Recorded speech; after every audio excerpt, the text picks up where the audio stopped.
Good evening and welcome to Scotland at 7 here on Broadcasting Scotland. My name's Kenny McBride and I'm joined this evening by two rather excellent guests. One of our regular guests is the excellent Sam Payton from the Save Loch Lomond campaign. And on the other side of me we have Davy Donaldson, who's a member of Scotland's Traveller community, who's going to be talking to us a bit at the end of the show about specific issues specific to that community. So Davy, how are you this evening? I'm good, thanks. Another day in isolation, I suppose, but I'll take every day as it comes, Aye, aye. And Sam, how are you today? I'm doing great. Excellent. I didn't think I was that good, Kenny, but it was lovely to see you anyway today. So, excellent. Yeah, thanks for getting me back in the show. Oh, great. Well, we start today, as we always do, with our coronavirus statistics update. And as of 2 p.m. today in Scotland, there had been a total of 77,750 coronavirus tests concluded. Of these, 63,821 tests were confirmed negative and 13,929 tests were positive. 70 patients were in intensive care last night, with 68 of those having tested positive. And there were a total of 1,101 people in hospital with confirmed COVID-19 and a further 433 suspected cases. That's an increase of 166 confirmed new cases since yesterday, although again, numbers in hospital are declining.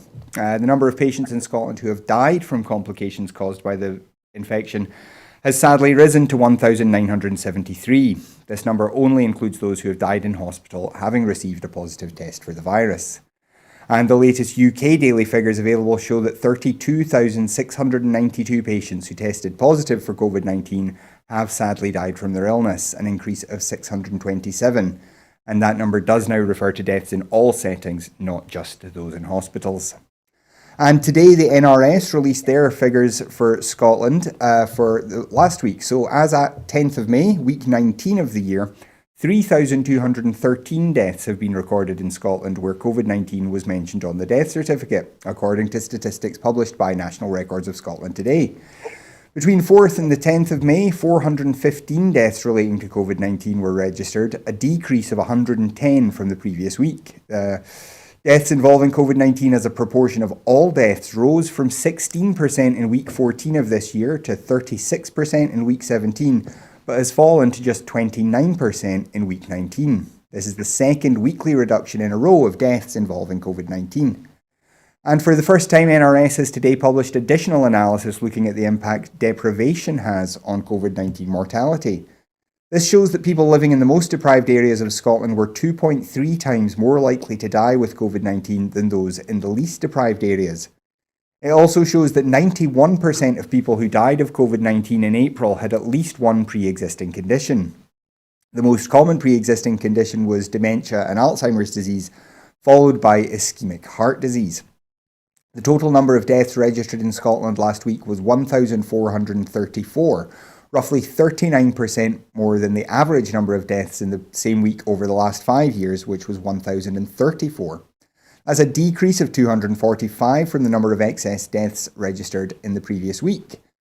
Of these 400 excess deaths, 96% were deaths where COVID-19 was the underlying cause of death. This compares well with figures from England and Wales, where there's a much higher rate of excess mortality, where COVID-19 is not considered a factor. More than half of all registered deaths involving COVID-19 in week 19 occurred in care homes, 57% compared to 60% in the previous week. This is a comparable rate to most other countries in Europe. The number of deaths in care homes has gone down for a second week in a row, from 314 to 238. And we go on to look at those care homes in England, which have been obviously in the news today. More than 22,000 care home residents in England and Wales may have died as a direct or indirect result of COVID-19, academics have calculated. More than double the number stated as passing away from the disease in official figures. Academics at the London School of Economics found that data on deaths in care homes directly attributed to the virus, published by the Office for National Statistics, significantly underestimated the impact of the pandemic on care home residents and accounted for only about 4 out of 10 of the excess deaths in care settings recorded in recent weeks in England and Wales. ONS statisticians said yesterday that 8,314 people had died from confirmed or suspected COVID-19 in English care homes up to the 8th of May. These figures suggest that the impact of the virus in care homes is finally reducing. They're based on reports filed directly from care home operators to the regulator at the Care Quality Commission. Care Inspectorate Wales has said that COVID was confirmed or suspected in a further 504 cases in homes up to the 8th of May in Wales. But academics at the Care Policy and Evaluation Centre at the LSE found that when excess deaths of other care residents and the deaths of care home residents from COVID-19 in hospitals are taken into account, the toll that can be directly and indirectly linked to the virus is likely to be more than double the official count. They said these additional fatalities may have been caused by residents who did not seek or receive medical care for other health conditions for fear of contracting COVID-19 or overburdening the NHS, as well as a lack of access to normal care. And Sam, we've said on the show many times this is the hardest part of the show, is talking about deaths and how many deaths there have been and where they've been. This issue in English care homes, though, has become a big news story in the last few days, as it does seem that there is a very high level of deaths that aren't being officially counted as COVID-19 deaths. What do you make of these figures from the LSE? It's just absolutely heartbreaking, and I keep saying every night when we're on the show talking about this, this is people's families, and it's just so heartbreaking. What can you really say? The fact that what's happening in the care homes, it's just, I've got no words. I really have no words, Kenny. Because it's just absolutely heartbreaking. Yeah. And Davey, obviously, this is a large number of people maybe not getting the care that they need for other conditions because staff are off sick. They're saying in some care homes they're up to 20% or more staff off sick. And then obviously they're trying to isolate people, so they're maybe not paying them as much attention as they would normally, maybe not picking up on other symptoms of maybe underlying conditions. What do you make of this crisis that we're seeing in care homes? Yeah, I mean, it's horrible, isn't it? And I think you're right. There's not really words that can really describe how you feel when you hear those types of numbers. And it's just remembering that it's not just numbers, but that's actual folk. This is folk, and it is folks' families. I think that for me, some of my family work in care homes, and they have done for a number of years now. And I think that it's a much wider crisis than folk are attributing to it in the news. And when we speak about these issues, we're really working with, not only are the elderly who are in these care homes the victims of this, but also the folk that are there to support the elderly, because they're in a position that they're not able to support them as much as they feel they deserve to be supported. Also, there's a lot of anxiety and worry there for the workers themselves, and they've got their own families that they're thinking about, and they're obviously having to think about these vulnerable folk in our society as well. I think the whole situation's really, really bad. But I think one of the key issues is that in the future, I think we need to really think about these things. We need to think that, are these people who are working in these settings getting the right equipment? Are these people getting the right support in order to support the most vulnerable in our communities? Yeah, absolutely. Now we do move on now to an economic story, and the UK economy shrank by a record 5.8% in March as the coronavirus crisis escalated and the government shut down much of the country, according to official data that now point towards an even bigger hit to come.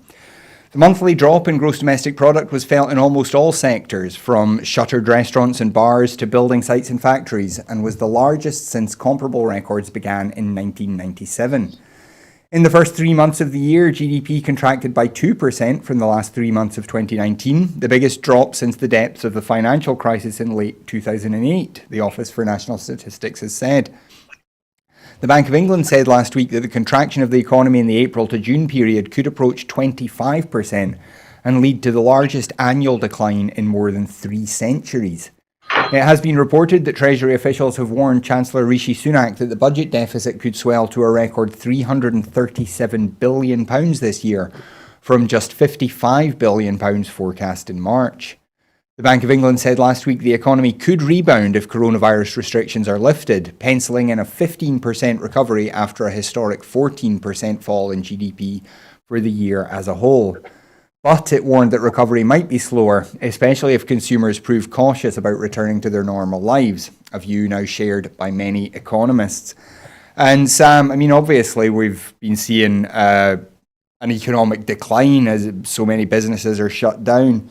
But this thought that it might not recover quickly. I mean, a lot of people hoped early on that there would be a snap recovery as people rushed back out to go and socialise and spend money. But it does seem that a lot of people are still anxious and might not be quite so keen to get back out. What do you think about this? Well, basically, we've said in the show before, well, my personal belief, I don't think the economy is going to recover quickly at all. I think it's going to be a slow recovery because people don't have the disposable income at the moment. Between the furlough scheme and people trying to apply for benefits and so forth, there's a lot of uncertainty still there. And there is no actual disposable income. And if there's no disposable income, then people are not going to be spending money. Today, with the Parent Council online, we were talking about the possibility, how do parents go out and buy school uniform when the schools reopen? Because at the moment, nobody has got money, and what we were suggesting to the school was maybe they should, for the first wee while, ignore school uniform because parents have not got the cash at this moment in time. And that is the same right across the board because at the moment people are struggling to pay for their utility bills, food, and also trying to find money for rent as well. I know with the mortgages they got some sort of kind of holiday, but people who are in social housing and things have still got to pay rent.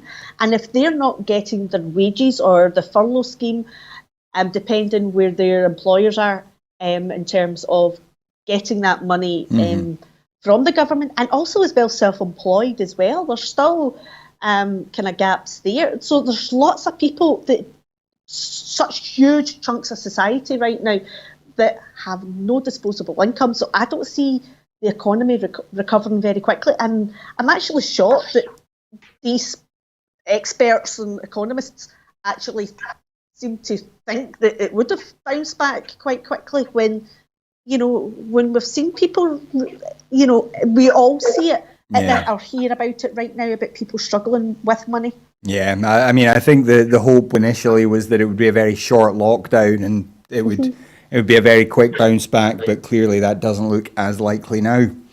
But we do have another story here on support for the UK government, and support for the UK government's handling of the coronavirus crisis has fallen, leading to a drop in Prime Minister Boris Johnson's standing in the eyes of voters, a survey has shown.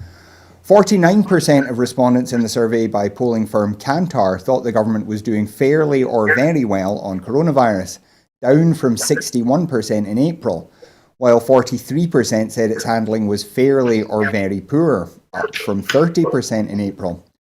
Worries about the economy grew, and 4 in 10 people said that coronavirus had hit their personal incomes. The concerns about the virus reduced voting intentions for the Conservative Party to 51%, down 3 points from April, while the opposition Labour Party under its new leader Keir Starmer rose 4 points to 32%. More encouragingly for the government, 59% they were very or fairly likely to use the government's planned coronavirus contact tracing app, up from just 53% in April. Kantar interviewed 1,130 people online between May 7th and May 11th. And Davey, does this surprise you that the government is actually still got that high a level of support, given that it's given its handling of the crisis so far? It does, to be honest. And I mean, to be honest with you, I think the whole country can back me up in saying this. When you watch the press conferences that are coming out of Westminster, it looks like you're watching a Monty Python. It's unbelievable. I actually sat back and you almost want to laugh, but you don't want to laugh because you realise this is actual reality. This is real. It's not a film. But it doesn't shock me. It doesn't. And I hope that when we come out of this pandemic, which will eventually happen, I hope that people actually think about that and thinking about what makes leadership and certainly how we want to be led as a country. I think that we really need to think seriously about some of the decisions that are coming out, and also thinking about who in society is being prioritised over other people. Some of the decisions that were made at the start of the coronavirus strategy and could be argued to still kind of be there under the surface in the government's handling of this, they prioritised certain people over other people in our society, creating almost a hierarchy. I felt that a lot of the decisions that were made really, disappropriately or inappropriately rather, affected the elderly in our communities. The elderly were almost, some of the folk in my my circle of friends were saying that they were feeling like they were getting flung under the bus.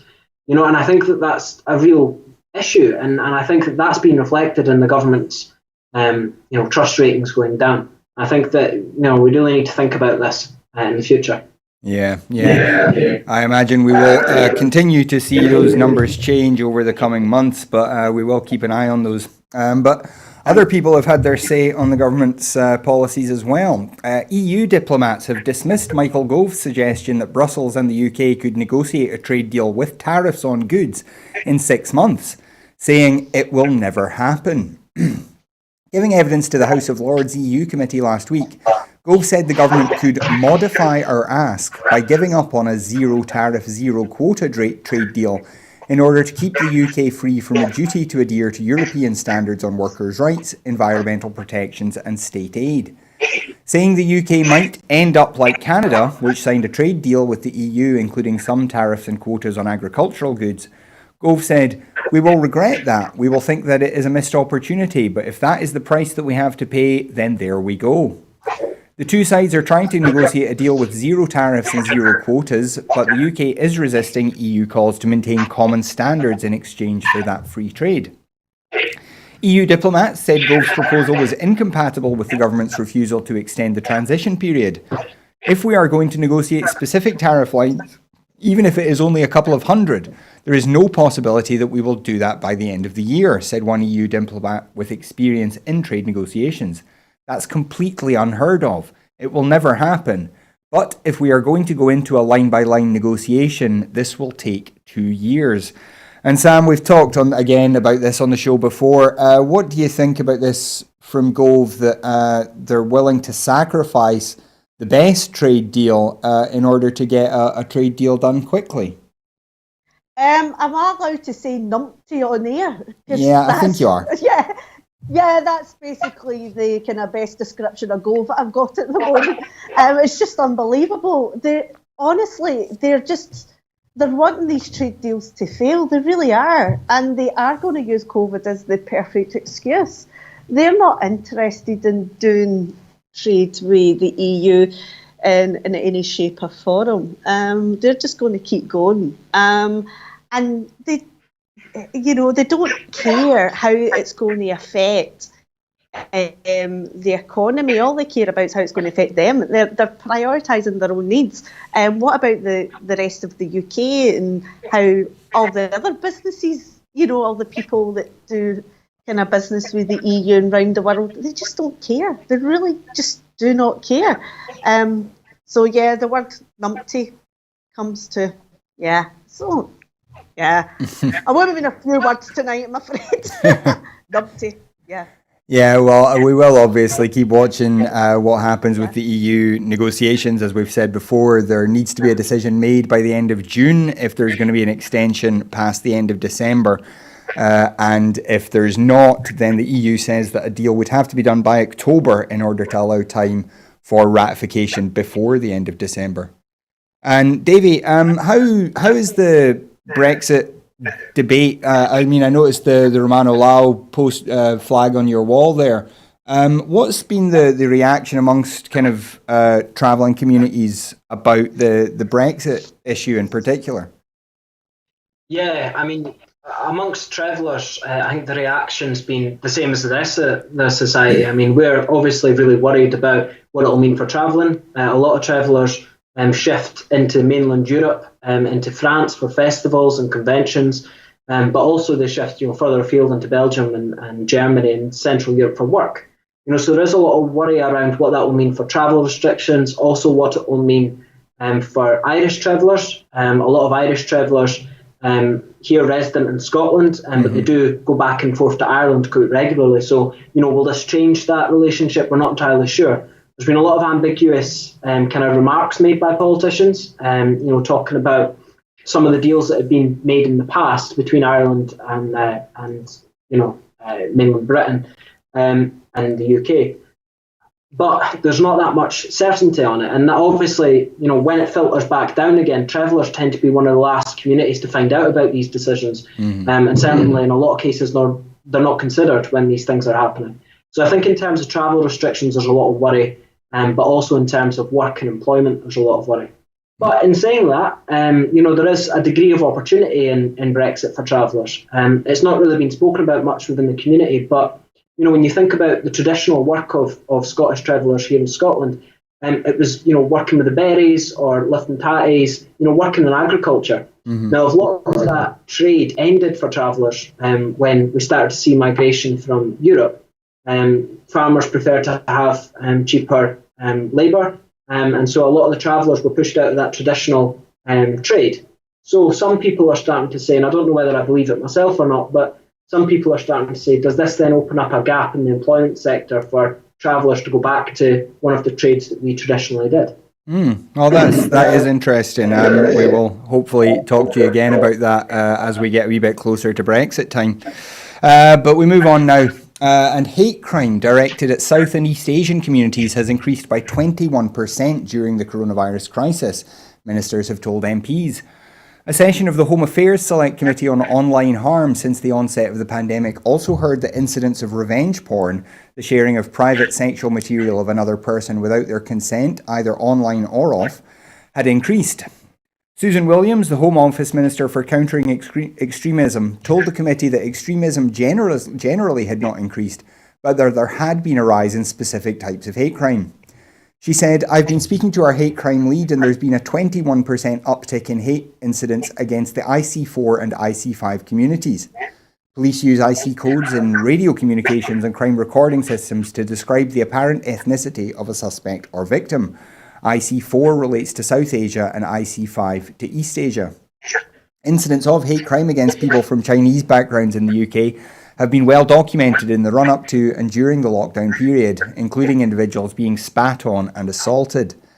Police estimates suggest a threefold increase in such incidents in the first 3 months of 2020 compared with the same period last year. Caroline Dinenage, the Digital and Culture Minister, told the committee there had been a rise in revenge porn. The number of visits to the website of the Revenge Porn Helpline, the government-funded service for adults who have fallen victim to the crime, doubled in the week beginning 23rd of March.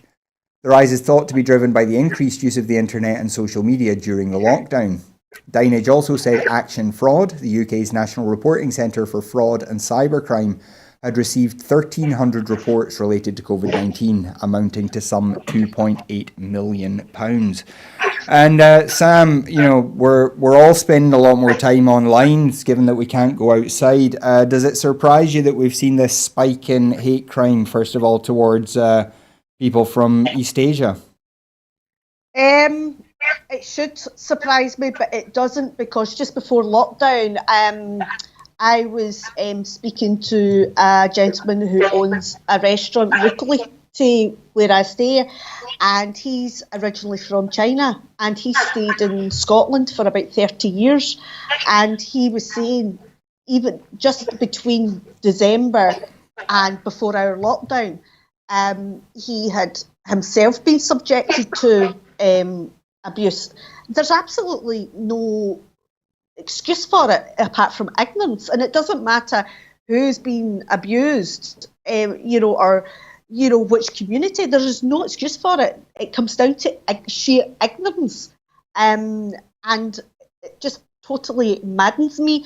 In terms of the online kind of crimes and things like the revenge porn and things, again, it should surprise me, but it doesn't. As we get more and more access to the internet, and we get, especially a lot of people having time in their hands right now, it doesn't. It should surprise me, but it doesn't surprise me at all, and it's quite worrying. Yeah, it's really disappointing to hear. Obviously, we'll keep an eye on those kinds of statistics. And Davy, what's your take on this? the travelling community obviously experiences a lot of discrimination itself. Is this something that you've noticed at all? It is. It is. I mean, we've seen a few articles from around about Glasgow. Obviously, the recent tweets in terms of Dumfries and Galloway. I think that at these times of national crisis, communities tend to want to scapegoat people, or find something to blame or someone to blame for everyone's shared anxiety and worry. And sadly, I think travellers are getting the brunt of that in a lot of cases, along with other minority communities. I think that one of the key things is that we recognise that oftentimes these minority communities, including travellers, are most vulnerable to COVID-19. We've seen a lot of the statistics here in Scotland, more broader statistics in England. It's worrying, and I think that folk need to remember that at these times we need to pull together and not further divide ourselves. In terms of the revenge porn, that's a massive issue. And speaking as a young person, I can say that I remember at school incidents like that happening. Most recently, the Traveller Movement, it's a big charity that advocates for travellers across the UK. They raised awareness of some profiles on Instagram actually that were again being put up by certain people and were kind of propagating this revenge porn, and it's horrible stuff.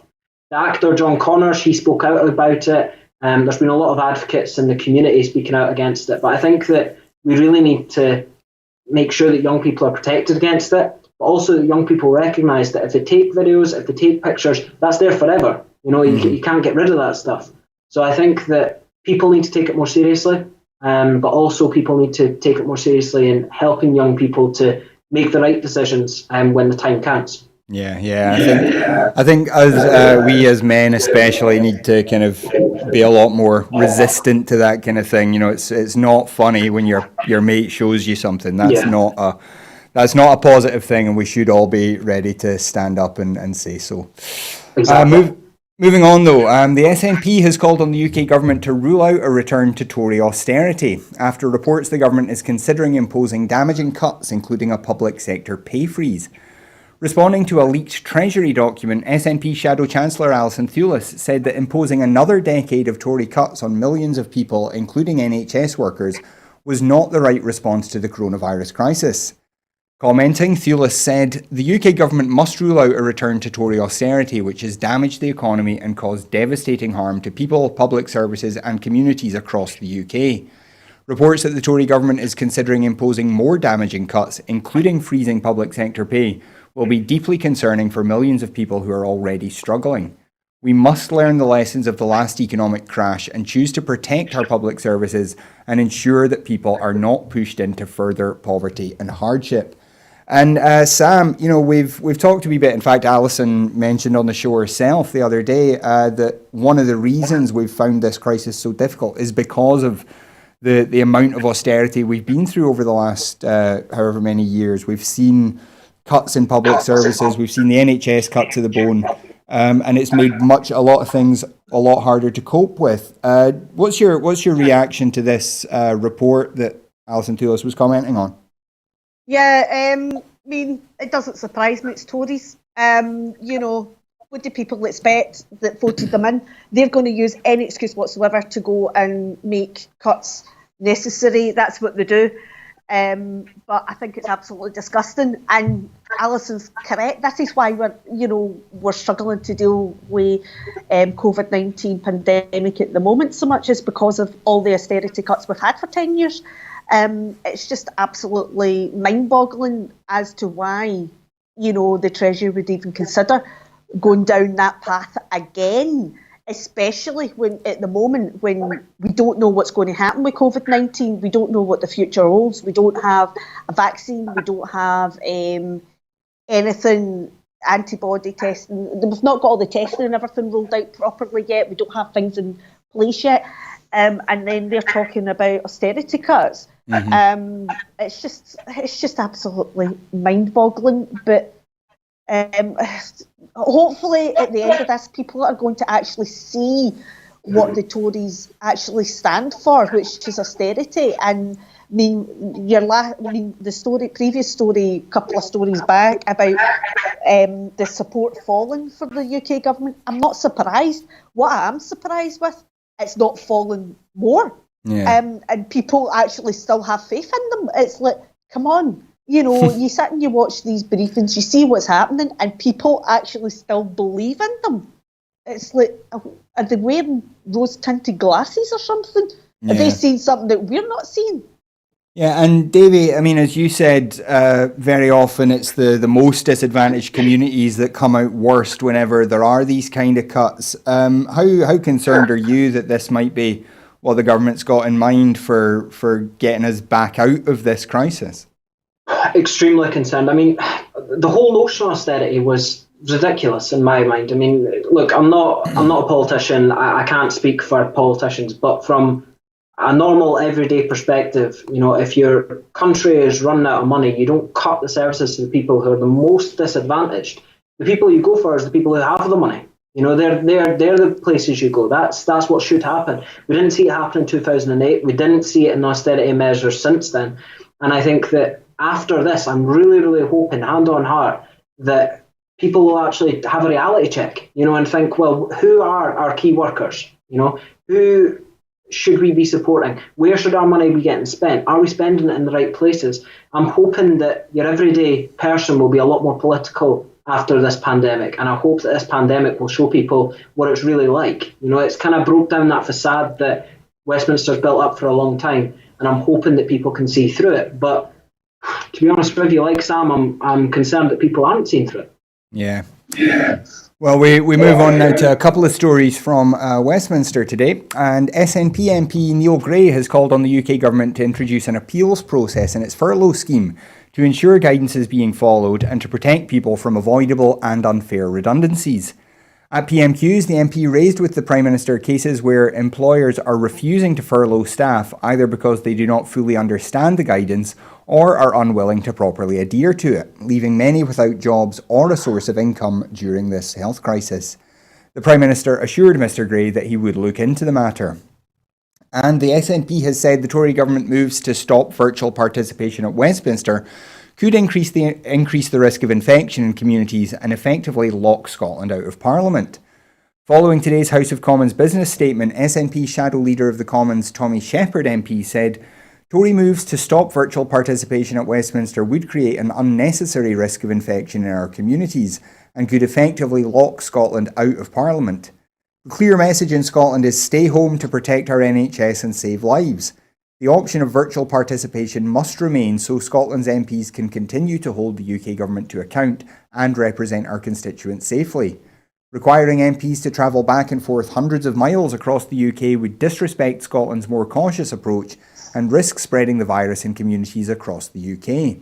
If the Tories want to take a riskier approach in England, that is their right, but they must respect the different rules in each of the four nations by ensuring that virtual participation continues. And Davey, coming to you first, what do you make particularly of that message from Tommy Shepherd that the English parties have to accept that Scotland's on a different pace perhaps and should continue to enable this virtual participation at Westminster? Definitely, and I completely agree with that statement. I think that anyone who even frankly looks at or quickly has a scan of the news can see that what's happening in England is so distinct and so different to what's happening up in Scotland. I think that virtual methods of participating in things should definitely be kept. And I would go as far to say that they should always be there in Westminster. You've got people who are travelling the length and breadth of the country to go down to London to represent people. Why? We talk all about green strategy. We talk about the impact of travel on climate change. Why can people not just link up virtually? I've never understood that, to be honest. And I'm hoping that after the pandemic, it's not just politicians, but for everyone in your own workplace, you should have that option. It would be so much more inclusive. It would make it so much more accessible for folk. I think that should be an option everywhere, not just for politicians. Yeah, and Sam, that's again an issue we've discussed on the show before, this idea that we might be able to continue some of this virtual participation in Parliament, both at Holyrood and Westminster after the crisis is over. Do you have any faith that Westminster might enable it to continue? Definitely not. It would mean that then that they need to be democratic, wouldn't it? The thing is, what's the politicians doing from Wales and Northern Ireland? Are they refusing to go into Westminster as well? Because they're in lockdown too. So it's not just affecting Scotland. So you're bringing, you're going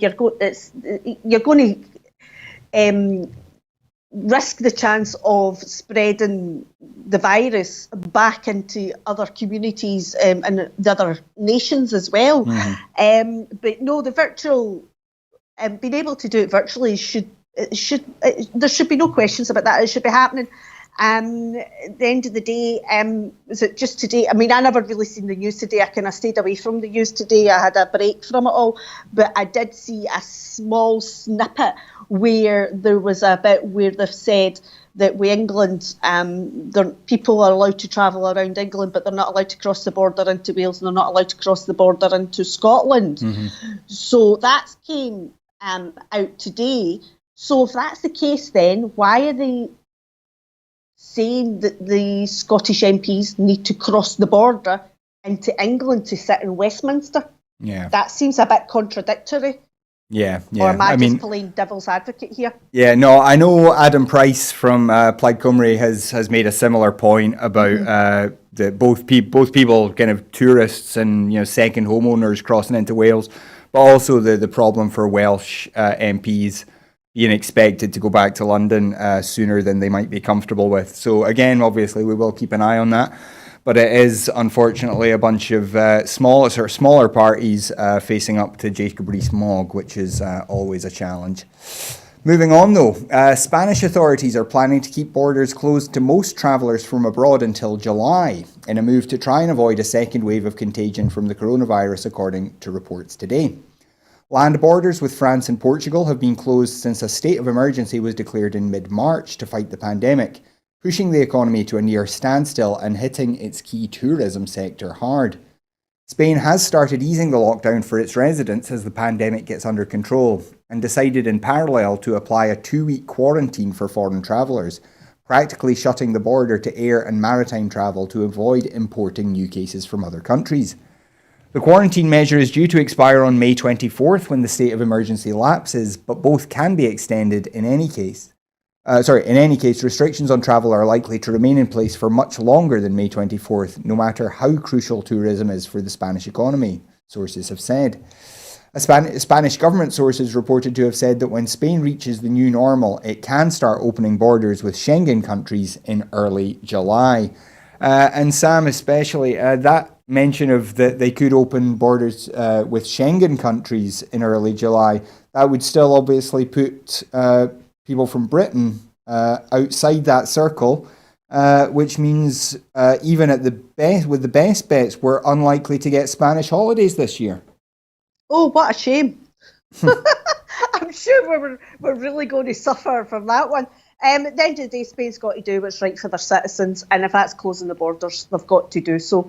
At the end of the day, the government there is responsible to keep the members of that country safe. So they've got to, and I think the people from the UK going to Spain for their holidays and things is a small sacrifice. It's about people's lives. Mm-hmm. And at the end of the day, we're not out the woods yet either.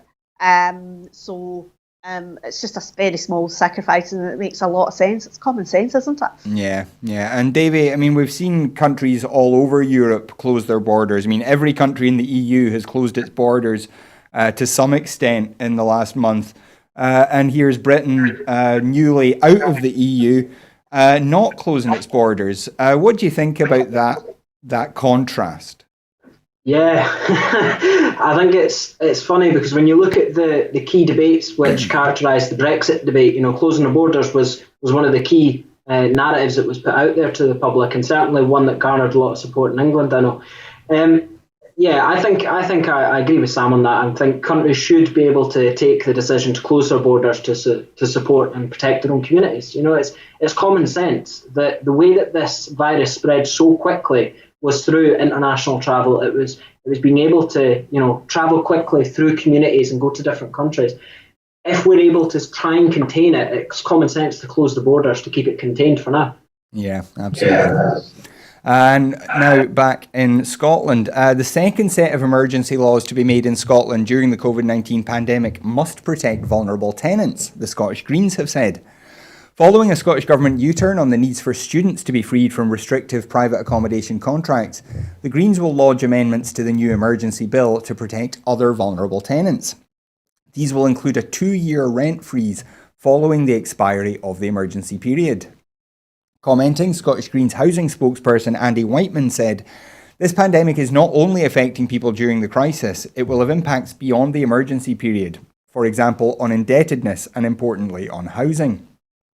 That's why it's disappointing that the Scottish Government has prioritised support for landlords over support for tenants so far. That needs to change. A rent freeze must last for 2 years to protect those tenants that are already in financial crisis.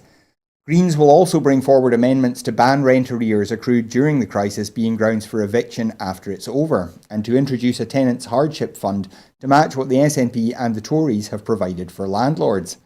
Housing is a public health issue, and in this public health crisis, the actions of government need to protect the most vulnerable, not widen inequalities." And Davy, coming back to you on this, this is something that I'm sure in the travelling community, obviously, housing is one of the most complicated issues that the community faces. How does this proposal by the Greens to freeze rent for 2 years, to give people a chance to get back on top of their finances after the crisis is over, sound to you? I think it's crucial, and I would really support that. I think what we need to acknowledge, and I think, Sam, you mentioned it at the start of this conversation, but is that folks used up all their savings. I know of a number of people who have been paying their rent off of their savings and who are now in a position, maybe they're self-employed, a lot of the travel community is self-employed, and they just, there is no prospect of any finance coming in. There's a lot of issues there, and I think that we need to be thinking long term about this, not just once the pandemic's over, everything goes back to hunky-dory. It's not going to be like that. And I think that, people need to be supported. We need to protect the vulnerable in the communities. It's nice to see that landlords are being protected, but I think that crucially we need to make sure that goes down the chain and it gets to the grassroots community members who are maybe living month to month, day by day, and are really worried that once this is all over, they might be evicted. They may no longer have anywhere to call home. So I think that it's a good motion. Hopefully it'll gain a bit of support. But yeah, I think it needs to happen. Yeah. Sam, what about you? What's your take on this announcement from the Greens? Yeah, I welcome it from the Greens, and I agree with everything Davy said. It's badly needed, really badly needed. Tenants do need to be supported because at the moment people are really struggling financially, and and it's what happens if people start getting evicted? Where are these people going to go? You're going to have all these people displaced. So what then happens? Because then that puts more pressure onto the social housing system to rehouse. So then you're going to be looking at families in hostels, B&Bs, all sorts of places, living on the streets, so it's the social impact that's going to be further down the line, not just what's going to happen today, tomorrow, or next week, or next month. So yeah, people do need protected. And I know it's very difficult right now to protect everybody, but we need to try and protect the most vulnerable in our society right now. Yeah, absolutely. And finally today, Transport Secretary Michael Matheson has provided an update on progress towards delivering an effective transport system once the lockdown is lifted. Mr Matheson has held meetings with representatives from across the transport sector, including bus, rail, aviation and ferries, to discuss how operators can begin to bounce back from the impact of the outbreak. In tandem with the Scottish Government planning process, Transport is planning ahead for upcoming challenges. Transport will play a key role in the recovery process in terms of supporting essential travel, but also ensuring the public has confidence in using public transport while maintaining physical distancing. Addressing the Scottish Parliament's Rural Economy and Connectivity Committee today, Mr Matheson said, "Since March 23rd, demand for public transport has fallen by somewhere between 85 and 90% below normal. Now looking forward to the transition to a new normal for transport, there are a range of issues under consideration. The level of physical distancing required will obviously affect the supply of public transport. Operators estimate that the 2-metre rule could mean capacity is anywhere between 10 and 25% of normal. As government considers how and when to ease lockdown measures, it's obvious that careful management of demand on the transport system will be necessary. Over the coming weeks, I will set out how our transport transition plan will support Scotland's people and businesses on that journey to the new normal.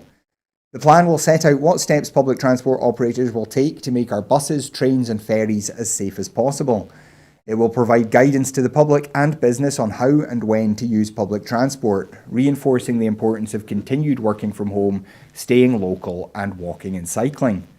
The plan will also set out how we will engage with local authorities, regional transport partnerships and operators to operationalise this across Scotland. We continue to do all that we can to mitigate the impact of COVID-19 on public transport and to ensure that the transport system is ready to cope with increasing demand as we move towards our new normal. And Sam, coming to you first now, we saw in England today some people going back to work, and there was a lot of concern over just how busy buses, trains and the London Tube were. What do you make of this from Michael Matheson talking about how we're going to manage public transport as we come out of lockdown? Yeah, it makes sense. We need to start talking about it just now because look what's happened down in England, especially London. All the people piling onto the tube and the buses. That was absolutely terrifying. That's the bit of news I did see today. But however, it's going to be interesting how this new normal is going to look like. I personally don't like going on buses at the best of times, so it would be interesting to see how they're going to run. But one of the things that needs to be done with public transport is everything needs to kind of match up, because what happens just now with a lot of areas, not so much in the cities but more rural areas, you can maybe get a bus somewhere, but trying to match that up with the ferry or a train or vice versa, it's just an absolute nightmare. And there's still parts of Scotland which doesn't have public transport, and so in order to get to certain areas, you've got to have a private car, and then again, that adds in to the emissions and things like that. So yeah, it'll be interesting to see how it's going to work. But at the moment, we're definitely doing a lot of cycling is how we're getting around. Even though, and believe it or not, there's people calling to get the cycle track closed down because they think too many people are cycling. But that's the only way I can get from my village into Dumbarton to get shopping. Is to cycle, and there is people actually calling for the cycle track to be closed, which is absolutely madness. Yeah, and I mean, Davey, this is obviously, as Sam says, there's lots of parts of Scotland that are not easily accessible by public transport, and then there's obviously the islands where if ferries are limited, then people are almost completely stranded. There's, if they can't get goods in and out, then their economy and, in fact, their whole food supply shuts down.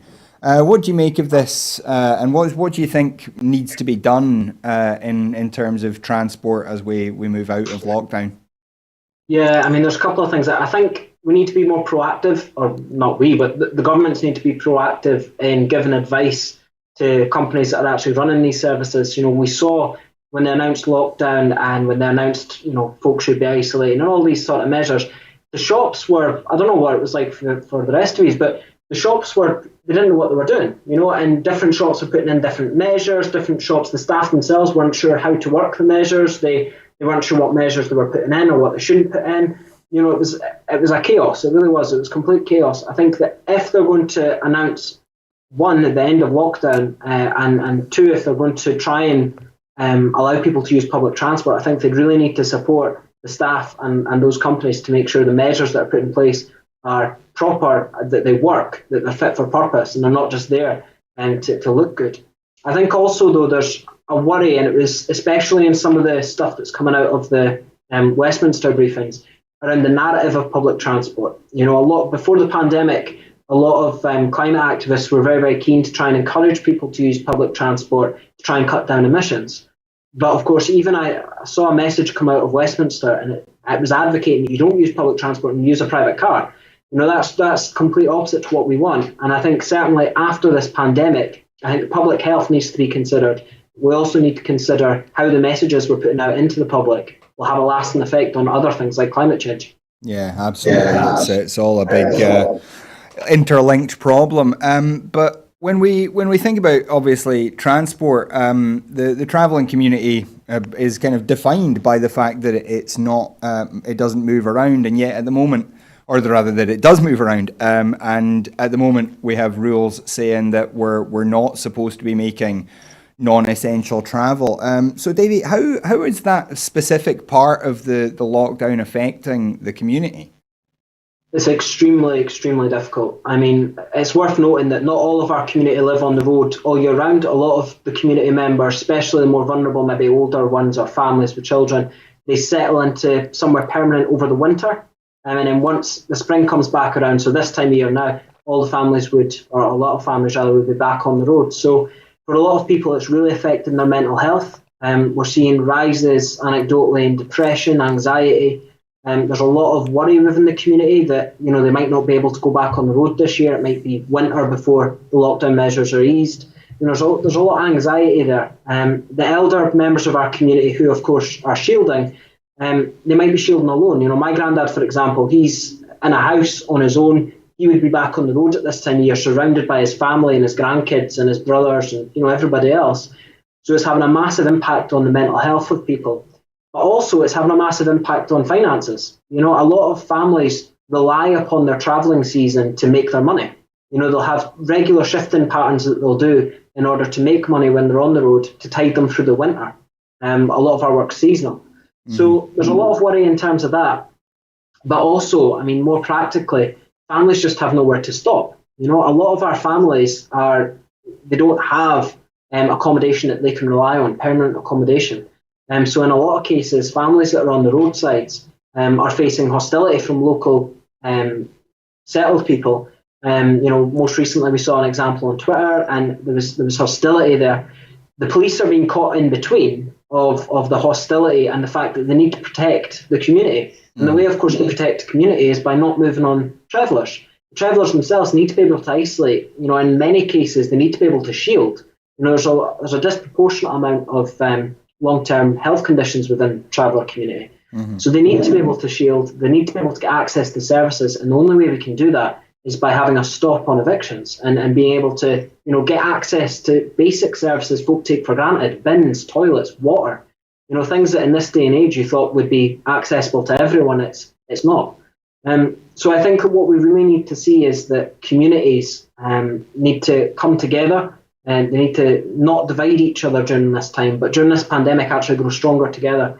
Recognise that travellers, we've always been here. You know, travellers are not a new population. We've been here for over 1,000 years, and we're an Indigenous people to Scotland. And I think that once people start to recognise that once we get access to these services, once we're able to have those safe spaces to actually, you know, live within communities and with communities, I think people will realise that a lot of the hostility there and a lot of what propagates the racism and discrimination towards travellers is based on stereotype. Yeah. And I mean, you've brought up a whole lot of issues there. One that I'm aware of is the difficulty that a lot of travelling people have in things like just registering with a GP in order to access health services. Is that something that there's been any movement on? Has the Scottish Government, for example, kind of tried to make that kind of thing any easier? Has there been health outreach, for example? There has been. In recent years, and of course, most recently at the end of last year, we had Scottish Government launched an action plan for improving the lives of Scotland's gypsy travellers. That was a long time coming, and indeed a lot of the actions in that are still to happen, and there's community members working with that process to try and make it easier to get access to basic services. But really, I mean, what underpins this whole thing is that our society was designed by settled people, right? And that's I mention that because people often recognise or assume that the norm or the natural state of our society is to be settled, and it's not. You know, you go back a few thousand years in Scotland, almost everybody was nomadic. You know, Scottish travellers were not people that up sticks and went on the road one day. We're people that never stopped travelling, whereas other people settled into towns and into villages. But nonetheless, the systems were designed for people who live in a permanent place. They move, not that regular. To register to a GP, you need a permanent address. To access a tip, for example, to access a skip to get rid of your rubbish, you need a permanent address in that area. All of these barriers are barriers that are felt every single day by gypsy travellers because a lot of them don't have a permanent address.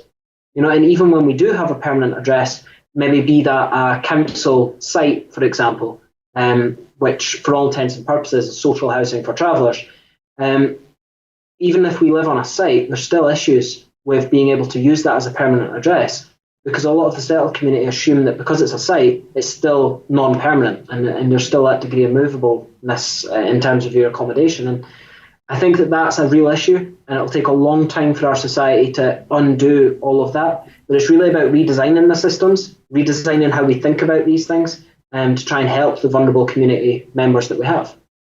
Mm-hmm. And just finally, I mean, obviously, you mentioned as well this disproportionate level of underlying health conditions. Obviously, there's a lot of poverty in your community. How has the virus itself affected the community? Is there any data, for example, on how many cases there are and whether whether the virus itself is affecting the community disproportionately? Yeah, I mean, we haven't been to a stage yet where we've got accurate data and statistics. I know there's discussions going on to try and gather that evidence. But anecdotally speaking, there's a number of community members who have sadly contracted the virus. Some of them have sadly died. And also we've got, what's really important is that the community in Scotland is very interlinked with travelling communities in other parts of the UK and further afield. Mm-hmm. So when a traveller or a gypsy person dies with coronavirus, it ripples through the community very, very quickly. So we've heard cases from Switzerland, from France, with prominent members of the communities across there, sadly dying with coronavirus. And that spreads ripple effect through the community. And of course, that causes a lot of worry, a lot of fear.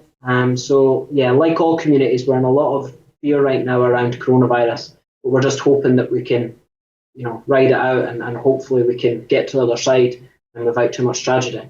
Yeah. Well, Davey, thank you so much for joining us tonight. Unfortunately, we don't have any more time to talk about this, but I do hope you'll come back and talk to us again. It's obviously a community that doesn't get nearly enough coverage in the mainstream media. It's something that Broadcasting Scotland, I think, would like to do more of. So I would like to thank our guests, Sam Payton, obviously, here as she often is, and Davey, again, thank you so much for joining us. And we'd like to thank you at home for joining us as well. There wouldn't be any point in making these programmes without an audience. So if you're able to support Broadcasting Scotland, we would love you to do that if you can. So if you are able to afford a few pounds, please do go to broadcastingscotland.scot/register, sign up as a supporter. Your £5 a month there will make a huge difference to what we're able to do here at Broadcasting Scotland. And if you're not able to support us financially, as I always say, please don't feel bad about it. We know how difficult things are for everyone just now. But you can still help us by marketing us. Tell your friends about us.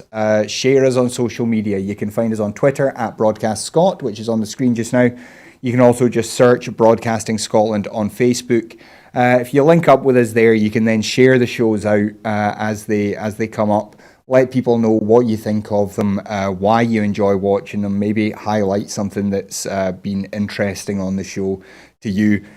And of course, as I always say as well, there's always work to be done here at Broadcasting Scotland. So if you're able to contribute in whatever way, whether that's behind the scenes as a journalist, preparing and writing up these stories, or whether it's working behind the camera, working on our sound desk, whatever it is, or if you'd like to get involved in front of the camera, or if you know somebody who might be an interesting guest, then please put them in touch with us. We'd love to talk to anybody. We want Broadcasting Scotland to be a place where we can hear all the voices that don't often get heard elsewhere. And that's one of our primary goals here. So again, if there are people out there who have something to say, or you know somebody who's got something to say, then please let them know that Broadcasting Scotland is here to amplify their voice. But that is absolutely all we've got time for tonight. Gordon will be back as normal tomorrow at 7, and I'll be back on Sunday at 12 for the full Scottish. But until then, thanks once again to Sam Payton and to Davy Donaldson. I've been Kenny McBride. Have a wonderful evening. Good night.